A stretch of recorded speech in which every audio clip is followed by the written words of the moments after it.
The new message gives us a very great teaching about the changing world itself, the greater environment in which we all live, the world we depend upon every day in countless ways. It's giving us a picture of this change, what it means, why it's happening, and where it's taking us or could take us, and the choices that we have yet to make and could make to make a real difference in the outcome. So the world begins to teach us some key things that I'd like to talk with you about today. The first is the environment itself. I think the environment is always treated as the background for everything else that we do as human beings, our culture, our politics, our economics. And we just assume that the environment will always be there to support us and provide everything we need to create all the things we want and need. But the environment in the new message is called the most important thing in the world. For if it changes, or if it declines, it changes everything.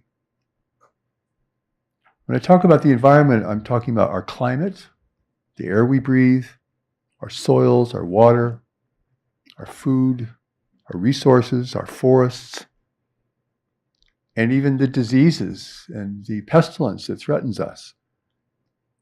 And all the advent of violent weather we're facing today, droughts, superfires, floods, on an almost continuous scale. This is the environment. And the environment is now tapping us on the shoulder and saying, hello, I'm here.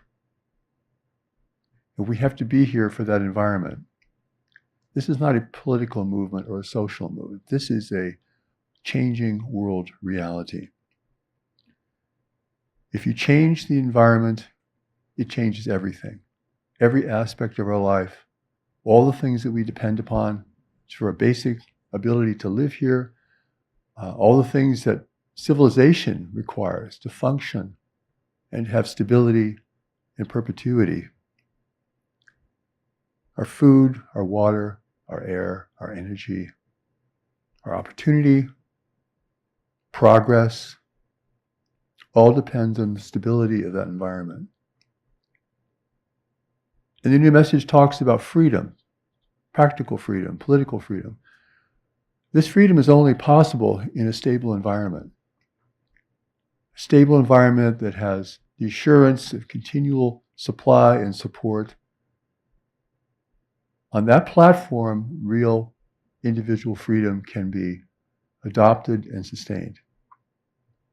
But if the environment becomes too unstable or begins to decline, then surely that freedom will be lost.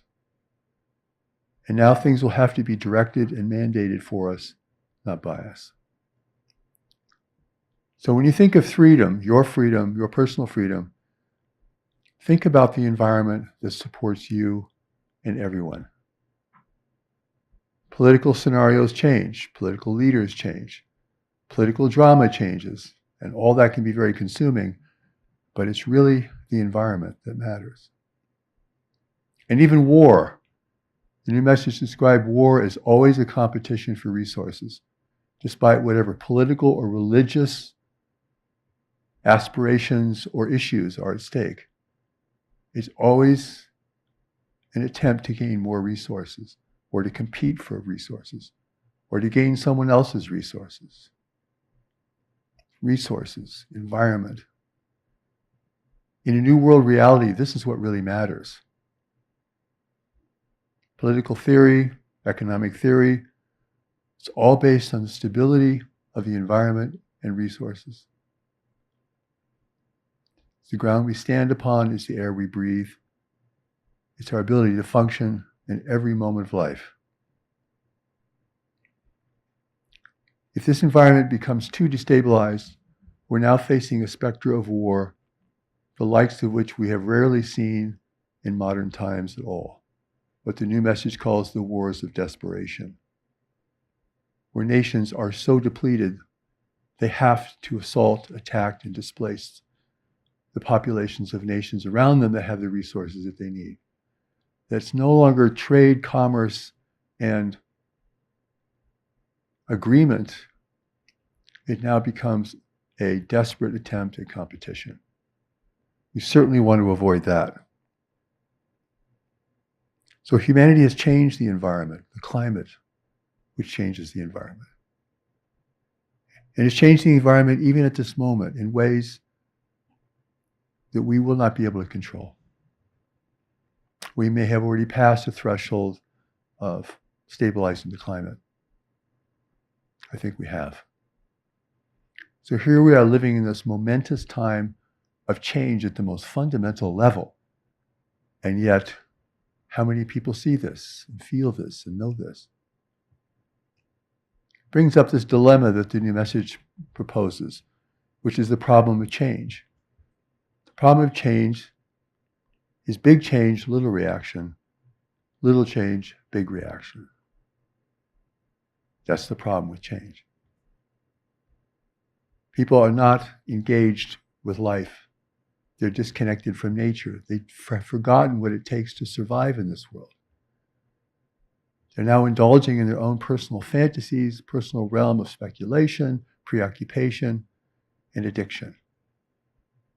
Competing with others for resources constantly. So life is producing a great check for us. A great check on everything. If our food declines, war will arise. If water is depleted, human migration will increase dramatically. The message has said the entire Middle East may be unsupportable for human life in 20 or 30 years. In the revelation on the prophet received in Damascus, Syria in 2009, it said the world will be unrecognizable in 20 years. And here we are, the beginning of 2022, and things are getting ever more strange and discordant.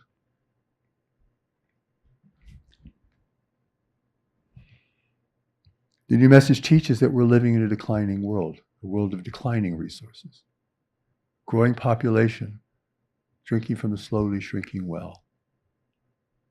This is a pretty frightening picture when you think about it. And it can be earth-shaking for you when you really begin to experience this and feel it. It's not meant to defeat you, but it is meant to wake you up. Wake out of your dream of personal happiness and personal preoccupation to start thinking about how you're going to function in this changing environment, how you're going to live in a new world reality, how you're going to face the great waves of environmental, economic, and social change that are already underway. This is a real turning point for humanity. It's not like things are just going to go on. Things will get bumpier. We have a little pandemic we'll have to deal with. We'll get through that. We'll get back to normal. There is no getting back to normal.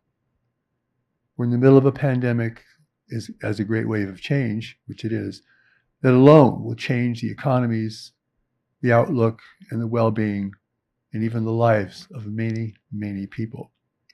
Far greater it is than people realize or want to think of it.